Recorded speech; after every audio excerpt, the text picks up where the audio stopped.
আসসালামু আলাইকুম। প্রিয় দর্শক, আমাদের আজকে বিজয় দিবস। যদিও কিছু কিছু ইউটিউবার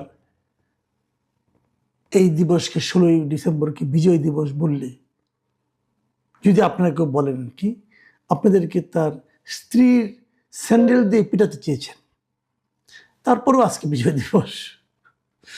হয়তো আপনারা বলবেন, ভাই পাগলে কিনা বলে সেটা নিয়ে আপনি কথা বলছেন কেন? বলছি এই কারণে যে তার দ্বারা কেউ কেউ উদ্দীপ্ত হচ্ছে এবং নানাভাবে ফুটেজ পাওয়ার জন্য, ভাইরাল হওয়ার জন্য এমন এমন সব কথা বলছেন যে কথার কারণে আমাদের সমাজে, আমাদের রাষ্ট্রে, আমাদের পররাষ্ট্রনীতিতে এক ধরনের অস্থিরতা দেখা দিতে দেওয়ার আশঙ্কা তৈরি হয়েছে। আমি একটা উদাহরণ দিয়ে বলি। গতকালকে এই এনসিপির একজন নেতা, যাকে আমি সবচেয়ে সম্ভাবনাময় নেতা হিসেবে নিজে বিবেচনা করতাম, তিনি হলেন হাসনাত আবদুল্লাহ।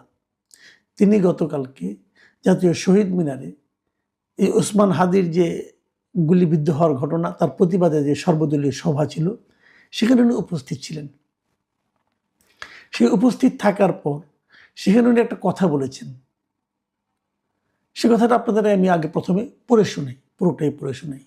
তিনি বলেছেন, ভারতকে স্পষ্ট ভাষায় বলতে চাই, যারা বাংলাদেশের সার্বভৌমত্ব, সম্ভাবনা, ভোটাধিকার ও মানবাধিকারকে বিশ্বাস করে না, তাদের আশ্রয় প্রশ্রয় দিচ্ছেন। ভারতের যারা সেপারেটিস্ট আছে বাংলাদেশে, আমরা তাদের আশ্রয় প্রশ্রয় দিয়ে যে 7 সিস্টার রয়েছে সেটাকে ভারত থেকে আলাদা করে দেব। বিষয়টা খেয়াল করেন, আমাদের এখানে যারা দুষ্ট লোক, মানে গণতন্ত্রের বিরোধী, মানে মূলত উনি আওয়ামী লীগারদের বলেছেন, সন্ত্রাসীদের বলেছেন, এদেরকে ভারত আশ্রয় দিয়েছে। অতএব আমরা ভারতের যে বিচ্ছিন্নতাবাদী দলগুলো আছে তাদেরকে আশ্রয় দেব, দিয়ে আমরা ভারতকে খণ্ড খণ্ড করে দেব, মানে ওই 7 সিস্টার্সকে ভারত থেকে আলাদা করে দেব। এটা কে বলেছে? দেশের একটা প্রমিজিং দল এনসিপির অত্যন্ত গুরুত্বপূর্ণ একজন ব্যক্তি, দক্ষিণাঞ্চলের মুখ্য সমন্বয়ক হাসনাত আবদুল্লাহ। প্রকাশ্য জনসভায় উনি এটা বলেছেন, বিভিন্ন মিডিয়ায় এটা এসেছে। কিভাবে এসেছে সেটা আমি আরেকটু পরে বলছি, তার আগে এটা আলোচনা করিনি। দেখেন, এই জিনিসটা যখন ওনারা বলেন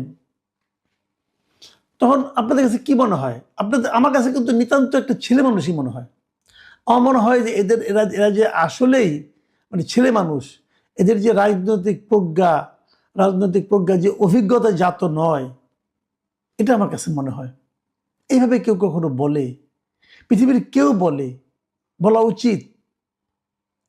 এটুকু বলার কারণে আমি মনে করি সরকারের উচিত তার ব্যাপারে একটা ব্যবস্থা নেওয়া। ওনাকে তো মুক্ত চলাফেরা করতে দেওয়াটা বিপজ্জনক। কারণ এভাবে যদি সে বলতে থাকে, ভারত, ভাই আপনি যত কিছুই বলেন, আমাদের কি ভারতকে আমাদের শত্রু রাষ্ট্র? আমরা কি ভারতের সঙ্গে যুদ্ধ ঘোষণা করেছি? আমাদের সরকার কি সেটা করেনি তো। তাহলে এইভাবে আপনি বলতে পারেন? আপনি পররাষ্ট্র মন্ত্রণালয়কে স্বীকার করে, যখন এই ঘটনাগুলি ঘটছে আপনারা যে বলবেন যে না এটা ঠিক রাজনৈতিক একটা বক্তব্য, কোনো সমস্যা নাই, না রাজনৈতিক বক্তব্য হতে পারে না। আমি এই কথাটা আবারও সব দলকে জন্য বলি, এটা প্রায় কিন্তু বলবেন, দেখবেন যে অনেক কথা বলে, যখন ধরা খেয়ে যায় তখন বলে কি এটা পলিটিক্যাল রেটরিক, ওই রাজনৈতিক বক্তব্য। এটা না ভাই, রাজনৈতিক বক্তব্য হতে হবে সবচেয়ে সেন্সিবল বক্তব্য। যিনি আমার নেতা হবেন, যিনি রাজনীতি করবেন, তিনি তো আমার নেতা হতে চান, তাই না? যিনি আমার নেতা হবেন তিনি কেন আবল তাবল বকবেন? এটা মানবো কেন? আমার ঘরের যে শিশু, যার বয়স 2 বছর, 1 বছর, অথবা মানে কোনোভাবে বোল ফুটেছে, সে আবল তাবল বললে আমি কিছু মনে করবো না। কিন্তু একটা বয়স্ক লোক, যিনি দেশ চালাতে চান, যিনি আমাদের ভাগ্য নিয়ন্ত্রণ করতে চান, উনি আবল তাবল কেন বকবেন? আবল তাবল বলার চেয়েও বেশি ঝুঁকিপূর্ণ হলো যখন তিনি একটা উস্কানিমূলক কথা বলেন, এবং সেই উস্কানিটা কোথায়? বিদেশের মাটির জন্য উস্কানি, বিদেশি বিচ্ছিন্নতাবাদীদেরকে উস্কানি দেন, তাদেরকে আশ্রয় দেবেন বলে তাদেরকে একটা অভয় দেন, এবং এখানে এটি যখন করতে চান তারা, সেটা হলো আরো বিপজ্জনক। এবং ওনার এই কারণে উনি কিন্তু একা বিপদে পড়বেন না, পুরো দেশটাই আমরা বিপদে পড়বো। আমরা কি ভারতের সঙ্গে যুদ্ধ করতে চাই? বলেন, যুদ্ধ করতে চাই? চাই না তো। দেখেন সেনাবাহিনী, বলবো আমাদের তো সেনাবাহিনী আছে, আমাদের সেনাবাহিনী এবং ভারতের সেনাবাহিনী, ভাই গুগলে যান, যে সার্চ দেন, দেখেন ভারতের সেনাবাহিনীতে কত লোক আছে, আমাদের সেনাবাহিনীতে কত লোক আছে।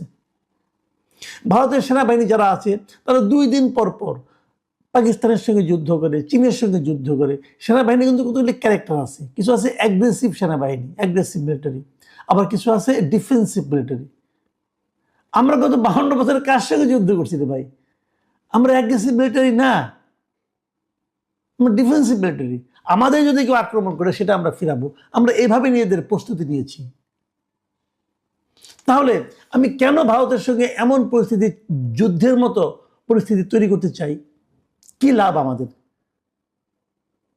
কি লাভ বলেন? আপনি ম্যাপের দিকে তাকান, তাদের দেশ আমার দেশকে পাশাপাশি ফেলে একবার দেখেন রে ভাই, একবার দেখেন আপনি কোথায় আর সে কোথায়। তাদের সেনাবাহিনী, তাদের সামরিক সরঞ্জাম, রসদ একটু পাশাপাশি ফেলে দেখেন আপনি কোথায় আর ওনারা কোথায়। পাগলের প্রলাপ তো আমরা শুনতে বসি নাই আপনার কাছ থেকে। আপনি তো পারেন না আমাদের স্থিতিশীলতাকে, আমাদের নিরাপত্তাকে লঙ্ঘিত করতে। আপনাদের এই সমস্ত কথাবার্তার কারণে আপনি বলেন চিকেন নেক, চিকেন নেক চিৎকার করেন। আমাদের চিকেন নেক নাই? আমাদের চিকেন নেকের কাছে তারা সেনা সমাবেশ করছে না এখন? কেন করছে? আপনাদের কারণে করছে, আপনাদের মূর্খতার কারণে করছে। 1 লোক পাইছেন ওখানে বসে। দেখেন একটা কথা ভাবেন, সেই ফ্রান্সে বসে, আমেরিকায় বসে ওই পিনাকি এবং ইলিয়াস আপনাদের উস্কাচ্ছে, আর আপনারা উস্কাচ্ছে, আপনারা উস্কে যাচ্ছেন। ওরা কোনদিন দেশে আসবে? আসবে না তো, ওরা কখনো দেশে আসবে না। ওরা ওখানে বসে বসে এমন একটা পরিস্থিতি তৈরি করছে যার উপর ভিত্তি করে ভারত বলতে পারবে যে আমরা তোমাকে অ্যাটাক করব। আপনি তো ভারতকে অ্যাটাক করার জন্য উস্কাচ্ছেন, এবং ওদের কথা শুনে শুনে। ভাই আপনি তো এদেশে রাজনীতি করবেন না, আপনি এই সেন্সটা আপনার মধ্যে কাজ করে না। আমি হাসনাত আব্দুল্লাহকে বলছি, আপনার মধ্যে এই সেন্সটা কাজ করে না ভাই। আপনি ওই পিনাকির প্ররোচনা, পিনাকির কথা শুনে আপনি এখানে বলেন, ইলিয়াসের কথা শুনে ওরা তো মানে ওরা তো ধান্দাবাজ, মতলববাজ লোক, এগুলো বিশ্বাস করেন আপনারা। ওরা দেশে জীবনে আসবে না, কিন্তু আপনাকে এই দেশে থাকতে হবে। আপনি কোন সরকারকে বলছেন, কারা মনে বলছেন? এই সরকার কতটা নতুন আপনি জানেন? জানেন গত কয়েকদিনে যে 10 জন লোককে ভারতীয় যে সীমান্ত রক্ষী বাহিনী আছে বিএসএফ মারা গেছে, আপনি জানেন? এই সরকার একটা প্রতিবাদ করেছে পর্যন্ত? কার সঙ্গে কথা বলতেছেন? কাকে কি বোঝাচ্ছেন? দেখেন এই সরকারের ভূমিকাটা আমি একটা জায়গায় বলি খালি। এই যে হাসনাত আব্দুল্লাহর কথাটা আমি বললাম, আমি প্রথমে শুনতে গিয়েছিলাম যে আসলে উনি কি বলেছেন, একটু শুনে দেখি। আমি না বেশ কয়েকটা মানে আপনার ইউটিউব দেখতে গিয়েছিলাম, যে হুবহু শুনি, পত্রিকা তো পড়লাম, একটু হুবহু শুনে দেখি। আমি ইউটিউবের চ্যানেলগুলো খোঁজা শুরু করলাম। আমি বেশ কয়েকটা ইউটিউব চ্যানেল খুঁজেছি, কি পেয়েছি আপনাদেরকে বলি। আমি যখন এই টেলিভিশনগুলোর ইউটিউব চ্যানেলে ক্লিক করলাম, আমি দেখলাম সব জায়গা থেকে এই ভিডিওটা উঠিয়ে নেওয়া হয়েছে। সবাই বিশ্বাস না হয় দেখুন, দেখুন ইন্ডিপেন্ডেন্ট টিভিতে গেলাম, সেখানে ওরা শিরোনাম করেছে ভারতের 7 সিস্টার আলাদা করে দেওয়ার হুঁশিয়ারি হাসনাত আব্দুল্লাহর, লেখা আছে। যখন আমি ক্লিক করলাম কি পেলাম? Something went wrong, refresh or try again letter, etcetera etcetera. মানে এটা উঠিয়ে নেওয়া হয়েছে। কয়েকবার ট্রাই করে আপনারাও দেখতে পারেন, কিচ্ছু পাবেন না। ঠিক আছে, এরপরে কোন টিভিতে গেলাম? যমুনা টিভিতে। সেখানে শিরোনাম করেছে 7 সিস্টার্স নিয়ে ভারতকে কড়া হুঁশিয়ারি হাসনাতের। এটা শিরোনামটা কিন্তু মোটামুটি একটু সতর্ক ছিল, কিন্তু ভিডিওটা পাবো না, আমি ভিডিওটা পেলাম না। ভিডিওটা ওই একই রকম উঠিয়ে নেওয়া হয়েছে। তারপরে দেখেন 71 টিভিতে গেলাম, 71 টিভিতে শিরোনাম করা হয়েছে ভারতের 7 সিস্টার্সকে আলাদা করে দেওয়া হবে হাসনাত আব্দুল্লাহ, কিন্তু কোনো ভিডিও নেই। এরপরে গেলাম এটিএন বাংলা নিউজে, সেখানেও দেখেন 7 সিস্টারকে ভারত থেকে আলাদা করে দেব হাসনাত আব্দুল্লাহ, এই হলো শিরোনাম, ভেতরে কিছুই নেই, উঠিয়ে নেওয়া হয়েছে। এরপর আর টিভিতে গেলাম, আর টিভিতে কি পেলাম, সেভেন সিস্টার্সকে ভারত থেকে আলাদা করে দেব হাসনাত আবদুল্লাহ, মানে একই রকম শিরোনাম করেছি, কিন্তু কোনো ভিডিও পাচ্ছি না। এরপর গেলাম ডিবিসি নিউজে, ডিবিসি নিউজের শিরোনাম হলো ভারতের সেভেন সিস্টার্সকে আলাদা করে দেওয়া হবে হাসনাত আবদুল্লাহ বলেছে, কোনো ভিডিও নেই। এই যে ঘটনাগুলো, এই যে আমি কয়েকটা দেখালাম, এইগুলোর থেকে আপনি কি বুঝলেন? এই ভিডিওগুলো তুলে নেওয়া হয়েছে। কে তুলে নিয়েছে? কেউ তো স্বীকার করবে না, কিন্তু আমি নিশ্চিত এটা আমাদের সরকারের পক্ষ থেকেই এই ভিডিওগুলো তুলে নেওয়া হয়েছে। সরকার এটা দেখাতে চায় নাই। সরকার বুঝতে পেরেছে যে পাগল ছাগল পোলাপান যা কিছু বলে এটা আমরা বহন করতে পারবো না। সরকার বুঝেছে, কিন্তু এরা বুঝে না। কি চান দেখেন, গত 2-3 দিন ধরে একটা বয়ান চলছে, খুব চলছে, যে আমাদের বিজয় দিবস, কেন বিজয় দিবস না, কেন এখানে উসমানী ছিলেন না, অমুক ছিলেন না, তমুক, এগুলো অনেক আলোচনা হচ্ছে। আজকে আবার মোদি দেখলাম একটা স্ট্যাটাস দিয়েছে, সেটা নিয়ে আলোচনা হচ্ছে। এটা নিয়ে প্রয়োজন পরে আমি করবো, কিন্তু আমার কথাটা হলো কি, কে সিগনেচার করলো, কে সিগনেচার করলো না, এটা তো ওটা নানা রকম কাহিনী আছে। ইতিহাসে বইগুলো পড়লে বুঝতে পারবেন। আপনারা যদি চান আমি একদিন একটু করতে পারি, আপনারা যদি চান বলবো আমি এগুলো। কিন্তু কোশ্চেনটা হলো কি, বিজয়টা তো আমাদের হয়েছিল রে ভাই। 16 তারিখের পর তো পাক বাহিনী সবাইকে বন্দি করে নিয়ে যাওয়া হয়েছে। এই যে তো মুক্ত বাংলাদেশের লোকজন বসবাস করেছে।